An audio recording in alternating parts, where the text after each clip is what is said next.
Hey, this is John Hope Bryant. This is Money and Wealth on the Black Effect Network.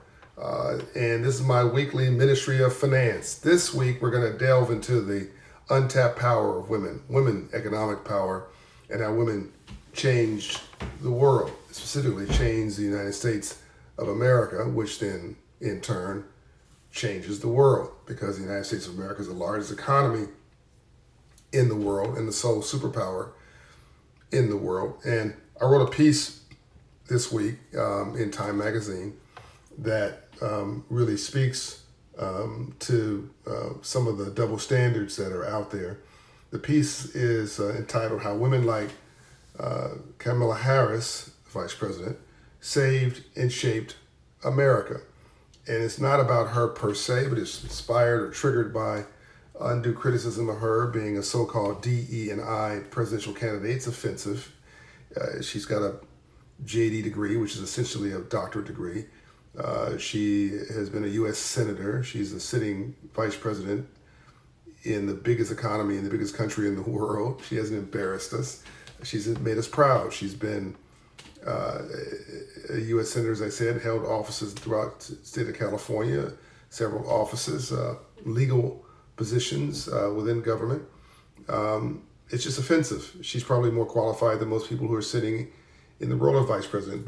And I cover the details in the piece of why I think that women are both underappreciated and have been such an incredible contributor to the U.S.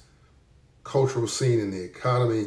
But there's a couple of things I wanted to drill down on in the piece. I encourage you to go to Time Magazine and read the whole piece and share it with your posse, share it with your friends, share it with those you love. Let's level the playing field on ignorance and build houses of hope in their place. This is just ignorance. And it's also, I think, a sign of desperation by some who feel they got to put somebody else down in order to elevate themselves. I'd rather focus on the facts. And it just happens the folks I'm going to quote here are women. Melody Hobson says, I love the quote, I use it all the time. I like math because it doesn't have an opinion. I'm going to quote my friend Stephanie Rule of MSNBC and CNBC and NBC, who says that all we're trying to do is expand the table and add a chair, expand the table and add a chair, which of course builds more opportunity for everybody and doesn't diminish opportunity for anybody. When you grow the economy and you expand participation in the economy. But in the article, in the piece in Time Magazine, which again I encourage you to download, read, and share, I also cite in there that 25% of American GDP today, gross domestic product, are women. That's right. The moral issues and ethical issues aside, the thing that people call DE&I, diversity, equity, and inclusion, they want to discount it and now call the sitting vice president a DE&I candidate, which is again highly offensive. Whatever that is you're referring to, whatever those women, the millions and millions and millions of women out there who are working every day with people underneath them in leadership teams, I mean, how are they supposed to feel with the vice president of the United States is being discounted on merit? But that aside, this is 25% of $25 trillion of economic activity in this country. And without women, this country would be an also-ran country. We'd be the country that used to lead the world. We would be a third-tier economy. In fact, $6 trillion, which is 25% of 25 trillion, give or take, is larger than most countries' GDP. It's larger than most countries' economy. That's just the women portion. But I'm going to get in this podcast, I'm going to get into the details. I want anybody who wants to be inspired by women, for women, to become a woman. If you're a young girl, you want to grow up, I want you to know why and how you contribute and why you should be extraordinarily proud of what you've done, what your parents have done, and to know the barriers that also sit in front of you and that sat in front of at least your mother not so long ago. Did you know that in 1972, not 1980, it's not 1872, 1972, that a woman could not get a credit card? That's right, a woman could not get a bank account. 1972, not 1872. that a woman could not get a loan unless her husband co-signed it. That's right, in 1972. And before I get into the stacks and facts of how women are now charging into progress and prosperity, the economy, the culture, our education, big business, small business, and the incredible impacts that they've made and continue to make, and how we can't live without women. And by the way, without women, there'd be much less men, fewer men. But you'll figure that out. that tongue-in-cheek statement out. You figure that out later. But besides that, or not getting to that, because that is really the rainbow after the storm, I want to talk to you about how they got here and how interconnected we are, because it's both a troubling story and an inspiring one. So oftentimes women, whites, are pitted against blacks, or rich against poor, or different social strata pitted against each other. And this is one of these unique stories where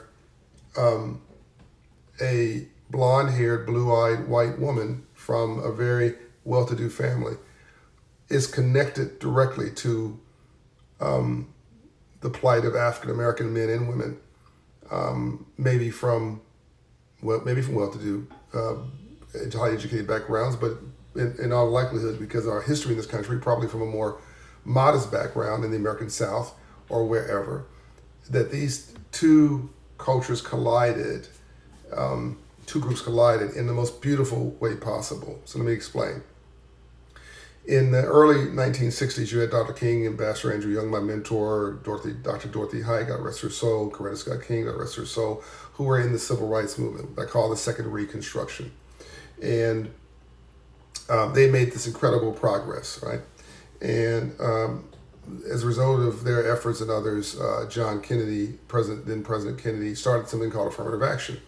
And then President Johnson built on that. And really, President Johnson became the civil rights president with Kennedy's assassination. But the man who actually, giving credit where credit is due, who codified affirmative action, really baked it in, was a president named Nixon. Very a very unlikely, I think most people would think, unlikely character to lock in rights for blacks, given that his candidacy for presidency was in some ways the antithesis of that. In some ways, he was running in a way that scared people of the progress of the 60s, and suggested that people should be afraid of the progress of blacks and other groups, and that somehow this was bad for business in America. And maybe he did affirmative action thing to show he's not a bad guy. I don't know. But he did actually a lot of things for women and the environment, and at least with intentionality, African Americans, I'll give him credit. He codified affirmative actions in many ways, created affirmative action. So it was inspired by both parties, but really, I'm gonna give credit again. Nixon really codified this. And so it's almost as soon as he did this, the courts, sound familiar? The courts began to block it and said that all the racial innuendos, and not even innuendos, the racial preferences, racial outlines, racial set-asides were unconstitutional, not allowable. And so the courts start striking this down in the affirmative action area. So it's oddly enough, blacks were the only ones enslaved on American soil. Blacks were clearly held back from various levels of progress tied to clear discrimination. It was obvious to everybody who could see it. That's why blacks were trying to get basic rights in the 1960s that were denied them for 100 years, since the 1860s. And so this law was a make sense law to redress that. But then somebody tried to go a white man tried to go to college in California, and it was 100 slots available for this college program. 16 slots were set aside for essentially black people, and so there was 85% of these slots available for the mainstream America. And he decided he wanted one of the 16 slots. He didn't want the other slots. He wanted the ones that was set aside for black people who had been previously denied. So he took the school to court, and he won. And he and this and other rulings, by the way, reminds you so much of what's going on with the Fearless Fund today. Again, black women in Atlanta trying to provide funding in a very thinly funded area of venture capital for black women founders. I think venture capital is like 1% of venture capital goes to black founders. It's some crazy number like that. And the Fearless Fund was set up to modestly fund viable black businesses, and somebody sued them to shut them down. Sounds familiar. Anyway, back to the story that this happened in the 1800s. It sounds improbable that was talking about the 1970s. So there's a dilution of affirmative action, and the court said, well, gender is a thing that we can allow. And I'm not sure if this was intentional or not, but the folks closest to the door of economic opportunity from a gender perspective were not black women or Latino women or Asian women or Indian women, as a Native American Indian, or even Indian from India women. It was white women, because white women were more socially acceptable. They were more socially plugged in. They were closer to the decision making and decision makers and the societal norms. And so white women were allowed to go through the door. Now, I think this is a good thing. I'll take progress by any means necessary. So I'm not saying this is bad at all. I'm saying all progress is good progress, but I'm saying that rainbows follow storms. You cannot have a rainbow without a storm first. That blacks had this storm, and this unfortunate, once again, pushback against the very meager advances that they were allowed to make in the markets and in the economy. But the door that opened for women, and white women went through first. So this is now 1972, when any woman could not get a bank account or credit card or get a loan unless her husband co-signed it. By 1974, affirmative action laws plus other laws that were codified in 74 kicked the door open for women, and they started immediately making progress. Now, the drop the mic statement I'm gonna make here is that if that had not happened, and if we had not ended up with this additional GDP, $6 trillion plus today, we'd be an also-ran nation. We'd be a third-tier country. We'd be the country that used to lead the world, because you never had a superpower that wasn't the economic power at the same time in the history of the world. And today you need diversity in order to do that. You need inclusion in order to do that, which is why it's so silly to me that people are pushing back on diversity, equity, and inclusion. It made it a political pinata, so the phrase is almost dead because people have made it almost toxic to talk about it. But underneath the phrase are real people, real situations, and demographics of this country. Please read the business plan for America, which I wrote. You can just download it and get it.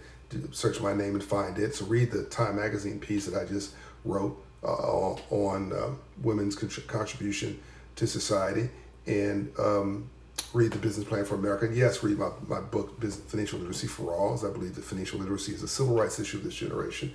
When you know better, you do better.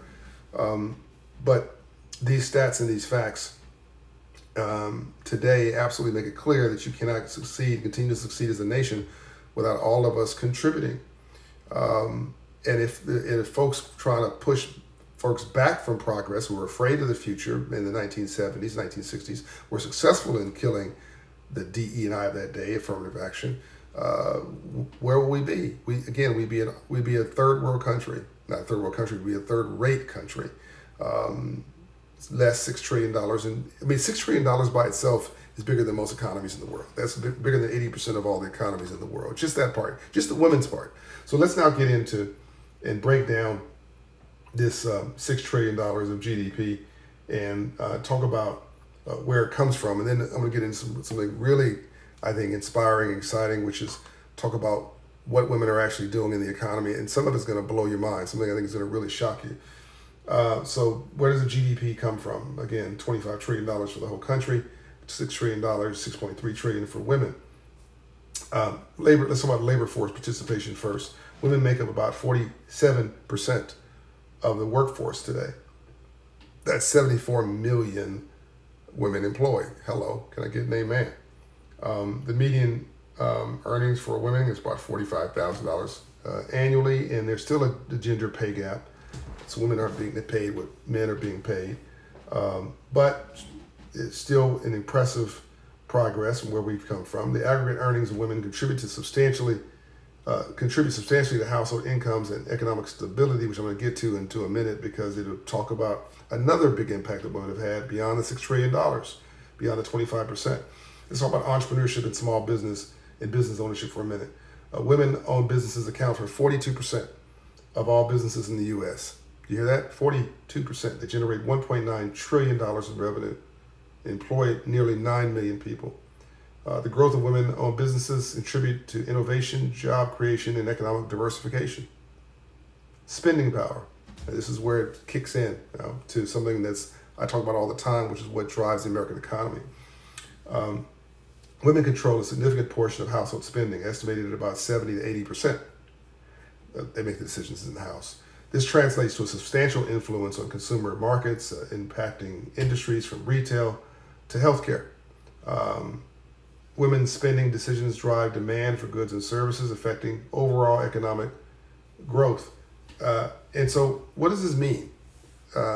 That they're making 70 to 80% of the decisions in a household. That means that if this economy is 70% consumer spending, biggest economy in the world, right? So my rich friends need my poor friends do better if only to stay rich, because it's people paying car notes and paying rent and going to restaurants and going to get their hair done, their nails done, renting cars, going on vacations, whatever. Just normal stuff, going to CVS, going to Walmart, whatever it is.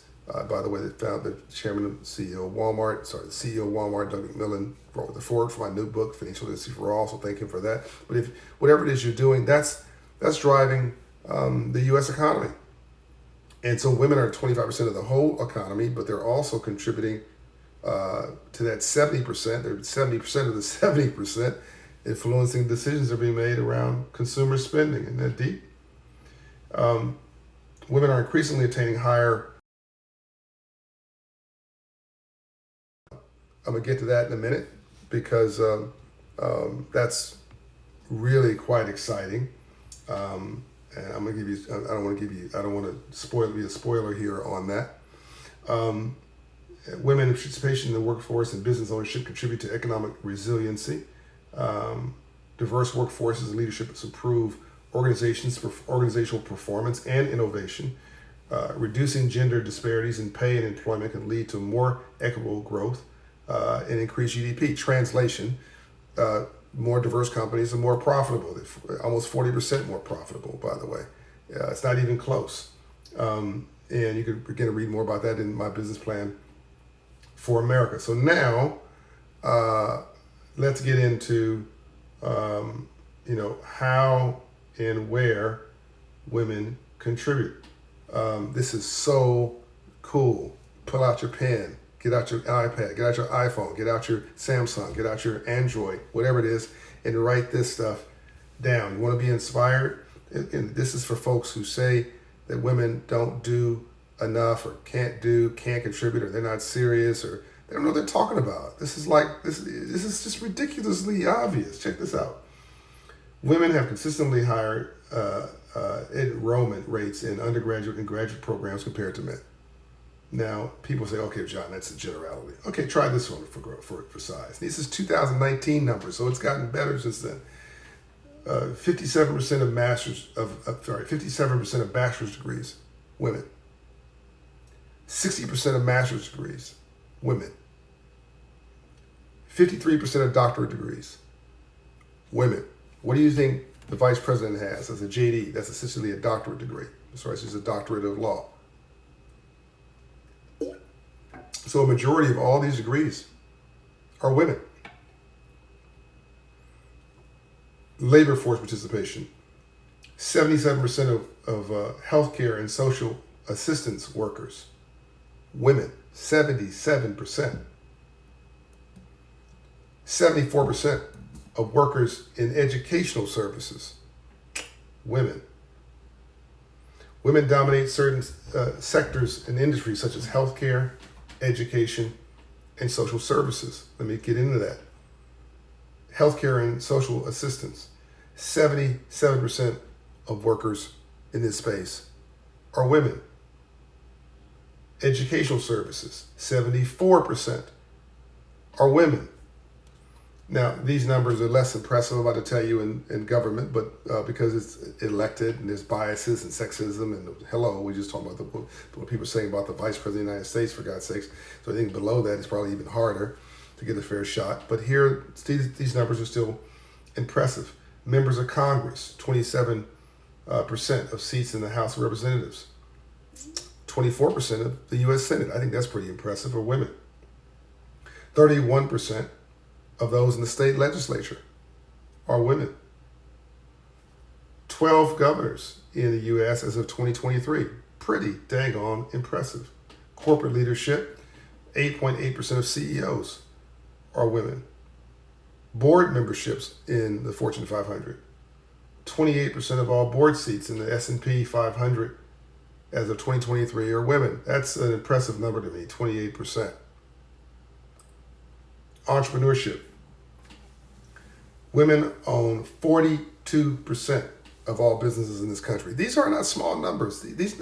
Any one of these numbers is a story in and of itself, right? Again, I just want to break all these stereotypes and this misinformation. I want you to download that article from Time Magazine, share it with all of your friends, make it a conversation, tie it into the Business Plan for America, which I also want you to download, pull out, get your copy of Financial Literacy for All, so no one can deny you, so that you're working your money and money's not working you. And share this information along with this podcast to anybody who is telling you anything inaccurate about supposedly women's contribution and tying it to anything and saying anything that's even remotely derogatory or discounting or something ridiculous like the Vice President of the United States is a DE&I candidate for the presidency. That's just nothing but fear talking. And desperation, in my opinion. And this is from somebody who has been an advisor to Republican and Democratic presidents. I've advised Republican and Democrats, so I'm not partisan. I've been honored by 5 U.S. presidents, recognized by 5 U.S. presidents, and I've known 9. I've got a security clearance. I mean, I've been in the House, as they say, the White House, in and out. And I'm telling you, you cannot do these jobs and not be super competent. And she's more qualified, the vice president, in the history of this country, right? So we'll get back in. We're going to come back to small business because I think it's a really important point to make. Healthcare industry, women physicians account for 36%, or women account for 36% of all physician posts in the country. Nurses. Women constitute over 90% of the nursing positions. Isn't that amazing? Over 90%. So ladies, young girls, ladies, people going to college, people in high school, young girls coming up, people in the workforce, people who are trying to reset your career. If you're trying to figure out what you can do, where you want some job security and you want to know that, there's a good chance that you'll be able to be in a growing industry, even with artificial intelligence and all this stuff coming up, and you'll be treated with dignity and respect. Well, nursing is definitely, and it pays well too, nursing is definitely a place that you should be thinking about leaning in. Healthcare executives, women hold a significant percentage of leadership positions in the healthcare organizations in the healthcare industry. The legal profession, we talked about the vice president's JD degree. Women represent over 50% of all law school students, 50%. Judicial positions, women hold approximately 35% of all federal judgeships, judicial seats. These are judge positions, federal positions, 35%. Isn't that cool? Nonprofit sector. This is a sector where, this is part of what I do at Operation Hope. I run a nonprofit, but it's really the exception, not the rule, to see a guy, a person of color like me, running a huge nonprofit like I do at Operation Hope. Now I've got my for-profit businesses as well, but my passion really is my nonprofit Operation Hope, which is the largest financial literacy organization in the country, and really the inspiration for my book Financial Literacy for All, which is now a bestseller, and I want you to get a copy of it.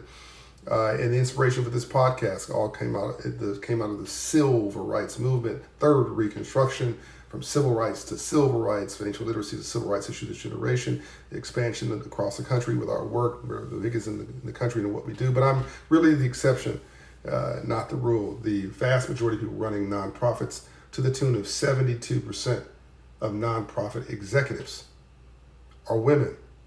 I love it. I think 70% of the employees at Operation Hope, by the way, are women, as my own factoid. And just as a complete aside, my mother, Juanita Smith, God rest her soul, she transitioned last year. She's been promoted, gone to a better place. Juanita Smith, worked an hourly job, 32 years. McDonnell Douglas aircraft, Boeing aircraft, was a seamstress, a fabricator. She made the seats in the airplanes. You can pull up her story. She and I have done videos together. Juanita Smith is her name. Pull up my name and her name. Go to her memorial fund, Juanita Smith Memorial Fund, and read about her. She ended up building a net worth of about $1 million. She had a will. She had her affairs in order. Her credit score was 850 plus back in the time where they had credit scores above 850. She had a maximum credit score, I think it was 854. She wasn't black, she was green. And she bought and sold 7 homes, working an hourly job, and ended with a net worth of $1 million. So she just sprints to those that she loved. And I was the executive of her estate, proud of it. But isn't that amazing what one woman can do, you know? And I don't know if a man could have done what my woman did, what my mother did. In fact, my dad was an amazing guy, but he didn't do what my mother did. My dad owned his own business and should have been theoretically the one that was wealthy in the family, but he could make it, couldn't spend it. He could make it, but could only spend it. He made the money, made $1 and spent $1.50. So the more money we made, the broker we got, and he didn't understand that in order to not spend it, he had to give it to my mother to invest it. And she was good at growing wealth, but they didn't work as partnerships because he didn't take her seriously. And so my dad died broke, and my mother died wealthy. So there you go. My dad had a business. My mother worked an hourly job. It really is about decisions you make and mindset that you have. And as you'll hear, as I get into this, women have some natural advantages in starting certain businesses and approaching certain things like investing. And I'll get in that in just a second. Okay, journalists, 41.7% of all newsroom employees, journalists, women. Women hold leadership roles in major media organizations and outlets also. Sports, now this is a real drop the mic. 44% of all NCAA athletic scholarships, women. And you've been seeing women killing it in a number of sports, right? In things that you wouldn't necessarily assume they'd be out in, like, tennis, of course, yes, golf now, and even motorsports, my sport, auto sports. You're seeing women in auto sports, and just dominating wherever they set foot. And now women's NBA is just absolutely killing it, and making great strides. So let's now talk about women in succeeding in business. After the pandemic, women businesses, after the pandemic, the number one group of businesses that succeeded, or not, that grew, be very specific here, the biggest business growth since 2004, the surge of small businesses were Black-owned businesses, and of all groups within groups, it was Black women. So Black women really excelled amongst all groups in starting businesses after the pandemic, and then after that came Latino women, along with Latino businesses, and that group now is creating this record number of businesses, and they tend to have focuses and the ability to focus on some of the subtleties that allow them to, I think, have an advantage over men as they pursue certain businesses and industries. So I talked about my mother being a good investor. There are studies now that have proven that women are actually, under certain conditions, and I'll explain that in a second, better investors. Well, actually, the studies just say they're better investors, but that's if you carve out sort of this day trading thing. Like, if they trade, women tend to trade less frequently. They're better at avoiding overconfidence, which I think is really funny. So they're not egomaniacs like men are. They focus on goals and research and better performance in down markets. Specifically what that means is women tend to remain calmer during market downturns, avoiding the panic selling that can harm long-term returns. Their patience and discipline often result in better performance during volatile periods. And they tend to have more of a long-term focus on investing. That's going to give you better returns. And so that's debatable, but I'm just telling you that is the data is in that under many conditions, where as a long-term investor, women have been found to be better investors. That was my mother's strength that my father could have benefited from. My dad was making the money in the short term, and my mother would have been investing in the long term. So you want to optimize everybody's strength in a relationship, and my dad just didn't do that. So are there businesses, are there industries, are there sectors where women are just, if you're listening to this, you're watching this, and you want to find a leg to stand on. You're now inspired, you're encouraged by what you've heard. You're a young girl coming up, you're a person going to college, you're a young woman start setting out in life, you're a young family, maybe you're older in your life and you want to reset your life, and you're looking for ways to give you a leg up on somebody else coming into the marketplace. What are businesses and occupations where you might have a strategic advantage as a woman? Well, here you go. Here are a few choices for you. Number one should not be a surprise to you: nursing and healthcare. Women tend to excel in nursing and healthcare due to their strong communication skills, their empathy, and natural nurturing instincts. These qualities are critical for patients and building trust with patients. Now, what did I say to you before, tying this back to facts? That over 90% of all nurses are women, and that there's also doctors and other categories, but not over 90% of nurses are women, and that is like being an engineer. It's like just a job for life if you do it right?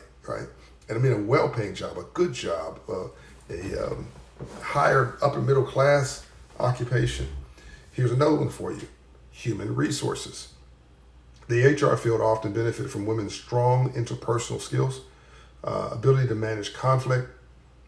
Some people would have they have a field day with this one: ability to manage conflict. Okay, whenever you generalize, you discriminate. Okay, but assuming that the drama's out of the situation and people are not making emotional decisions and nobody's upsetting somebody, I'm making neutral comments here about a person's natural strengths and weaknesses.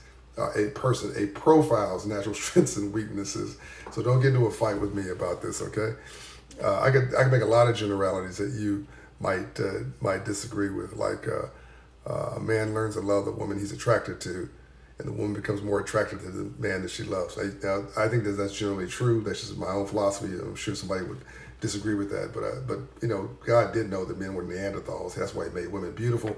We were attracted visually first, and then we learn to love them, and we love them for life, and they're the mother of our children and all that kind of stuff. But I think women are deeper. I think women are more intuitive. I think that women are natural feelers. I think we're alternatives to a higher power, but women are more connected to their emotions and their real feelings. And have you ever been in a room and a woman will say, "He ain't right," or she ain't right," and you're like, "Well, Joanne, girl, Susie, why are you talking about that person? You don't know that person." Then you find out later the person did some horrible thing, right?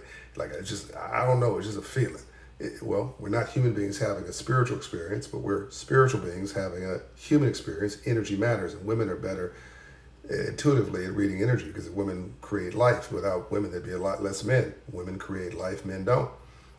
It just gives them a strategic advantage. So when I'm talking here, like in our household, my wife is amazing, and she can think with her left side of her brain. She runs circles around people. She's extremely smart. But in our relationship, I create the house. She turns it into a home. She lets me be the thinker. She's the feeler, and she's much better at the love piece than I am, the feeling piece. I learn from her, and I like to think that she learns from me in my area. I build wealth. She builds health. I'm the eagle. She's the butterfly. Both are necessary, but everybody has a strength and a weakness. And don't optimize your weakness, optimize your strength, right? So Women, if you will bear with me, that women, I think, because of this, they're creators of life, have natural instincts. That I'm going to now give you some natural advantages. I'm going to give you some occupations that speak to those. And yes, there are exceptions to every rule, and maybe this doesn't apply to you. So let's not get hung up on that.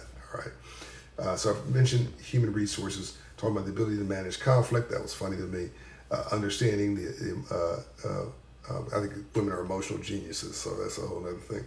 An understanding of emotional and social dynamics within an organization. Public relations and communications. Women often excel in PR and communication roles due to their proficiency in verbal and written communication, as well as their ability to understand and connect with diverse audiences. Education and teaching. Now, I covered that statistically earlier in the podcast, so just tie all this back to the statistics I gave you. Many women thrive in educational roles, demonstrating patience, empathy, and strong organizational skills, which are essential for managing classrooms and facilitating learning. I mean, isn't a classroom just an organized professional environment of raising a kid in your house? I mean, you're a natural nurturer and a learner and a teacher. You're just doing it in a classroom. Let's see what else here. Event planning and management.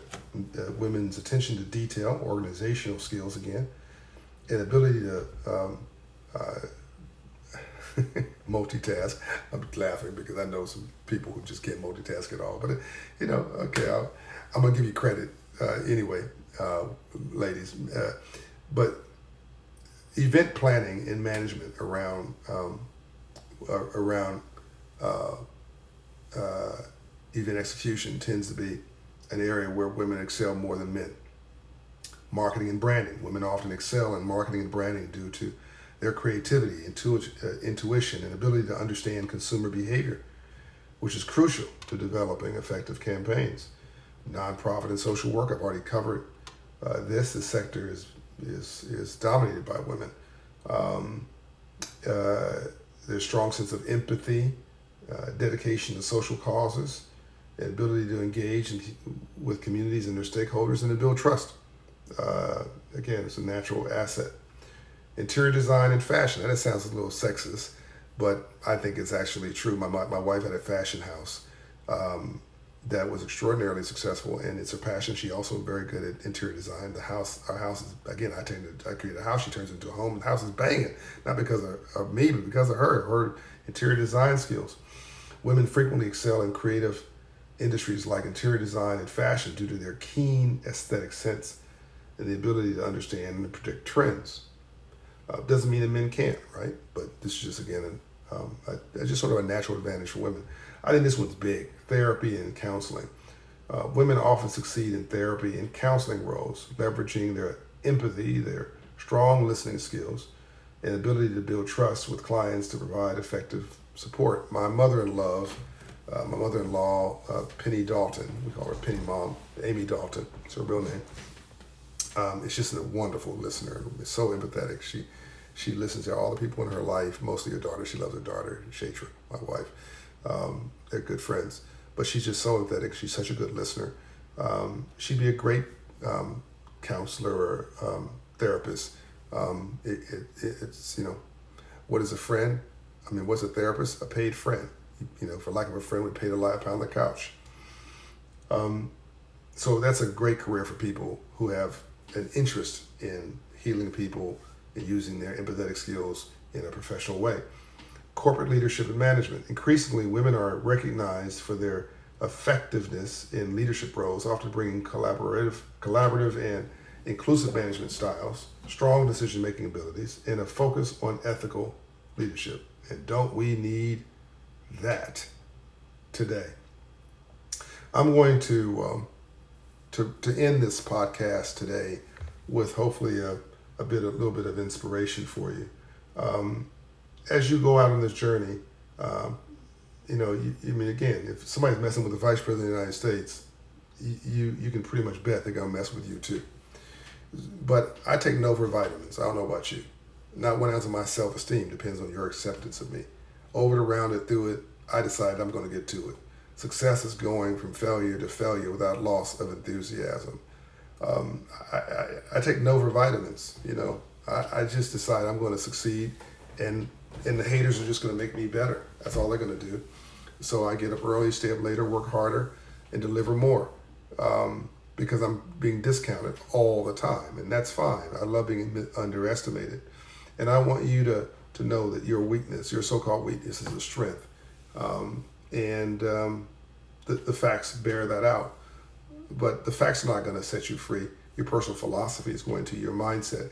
And when you're going about your life, I want you to remember this poem. Now, this poem I'm going to read to you was actually part of an inaugural address from a man I met and I really admired, Nelson Mandela, President Nelson Mandela of South Africa. I wear his prison number on my wrist all the time. So if you see me with the bracelets on, one of them is Mandela's prison number. I wear it all the time, every day.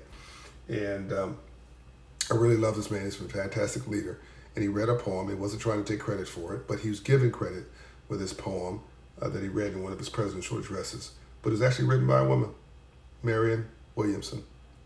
And the poem is Our Deepest Fear. And I want you to listen to this, right? Ladies, young ladies, girls, ladies in the making, ladies resetting your life, those who need to know that you're enough. Here you go. Our deepest fear is not that we are inadequate. Our deepest fear is that we are powerful beyond measure. It is our light, not our darkness, that most frightens us. We ask ourselves, who am I to be brilliant, gorgeous, talented, and fabulous? Actually, who are you not to be? You are a child of God. Your playing small does not serve the world. There's nothing enlightened about shrinking so that other people won't feel insecure around you. We are all meant to shine, as children do. We were born to make manifest the glory of God. The glory of God that is within us is not just in some of us, it's in everyone. And as we let our own light shine, we unconsciously give other people permission to do the same. As we are liberated from our own fear, our presence automatically liberates others. Go change the world, ladies. In many ways you already have. Let your light shine. And remember that rainbows only follow storms. You cannot have a rainbow without a storm first. Don't let anybody step on your fears, step on your dreams, and make your fears manifest. Courage is nothing more than your faith reaching through your fear, displaying itself as action in your life. It's from my book, Love Leadership, one of my first books I've ever written. And you can't grow without legitimate suffering.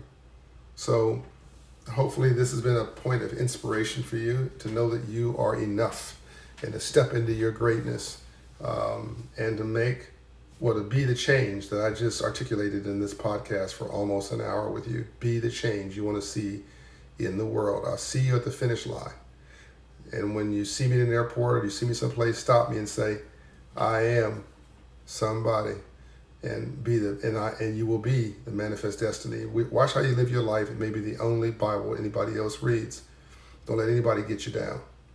And don't let anybody step on your dreams. As Dr. King said in Memphis, talking to the sanitation workers, if you're going to be a sanitation worker, be the best one that anybody's ever seen. And don't bend down or bend over. Nobody can ride your back. Stand up straight. Nobody can ride your back unless you're bent over. Stand up straight and walk with pride. This is John Hope Bryant. This is the Money and Wealth podcast series on the Black Effect Network on iHeartRadio. And this is highlighting the untapped power of women, the economic power of women who've already changed the world and will do so again in the future. I'm out. Get the podcast, tell your friends, get the book Financial Literacy for All, go to Operation Hope, download the Business Plan for America, and I'll see you around the country on the American Aspiration Tour, which is coming to a city near you. Check the dates online.